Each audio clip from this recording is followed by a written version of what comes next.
giving you an opportunity to get the full story from the people who tell it best. This is Mediacom Newsleaders.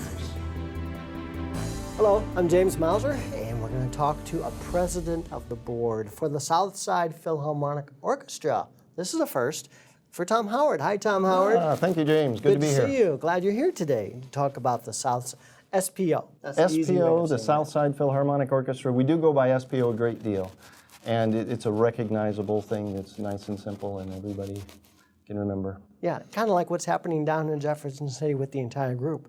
Nice and recognizable, and people are really starting to remember it and get into it. Yes, SPO has been around for about 3 years, and progressively has continued to grow what it performs, to perform more concerts each year. We've partnered with Dancers Alley to do the Nutcracker the past 2 years. Mm-hmm. This year we'll be doing a dance recital with them and skipping the Nutcracker, but that will come back next year. And that's a huge event that really appeals to a lot of people in the holiday time. And definitely. Well, we're trying to make this a huge event too. You've got a performance coming up this month, right? Well, October 18th is our next concert, and that's known as An Evening at the Opera. We borrowed a little bit from the Marx Brothers there, but it's an evening of excerpts from various operas performed by I think about a dozen singers, along with the full orchestra to support, and is really kind of a unique thing, I think. Yeah, you get the singers, you got the orchestra, and it's going to be at the Central United Church of Christ in Jefferson City. Yes. So there's a combo there that's going to maybe knock your socks off, right? We hope so, and it really is. They really are a marvelous bunch of singers. We've worked with some of them before. Some of them are involved with Vox Nova, which has performed with other orchestras up here and do their own concerts. I think they've maybe even worked with the ballet company up here. I'm not positive of that, I guess. But Christina Nichols put that together, and Christine Nichols. It's, you know, we know that we've got a talented bunch of people singing. Yeah, you were telling me before the taping, basically the choir was given the choice of which parts of these operas they wanted to do. Yes, the way that we determined the program for this concert was we reached out to them and said, what are the pieces that you most enjoy doing or that you've never gotten the opportunity to do and you would just love to? And they came up with a really wonderful, diverse program of arias, of duets, of quartets. It will involve a lot of people in a lot of different ways. Well, you know, that's a plus right there because it's their favorites. So, yes, you know, it's going to sound really good. Yeah, they're very engaged, very prepared, very talented.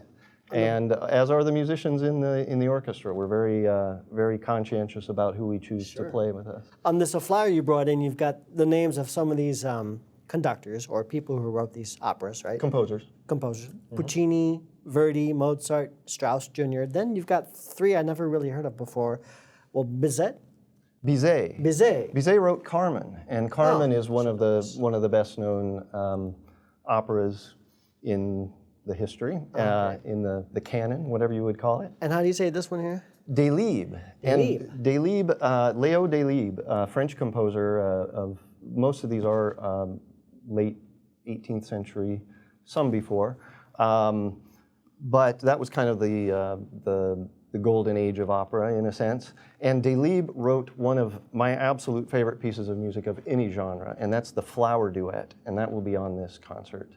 The Flower Duet is from an opera called Lakme, and it's two young women, Lakme herself and Malika, her servant and confidant, and they're gathering flowers down by the river and just celebrating the beauty of things. And it's just a stunning, stunning piece of music.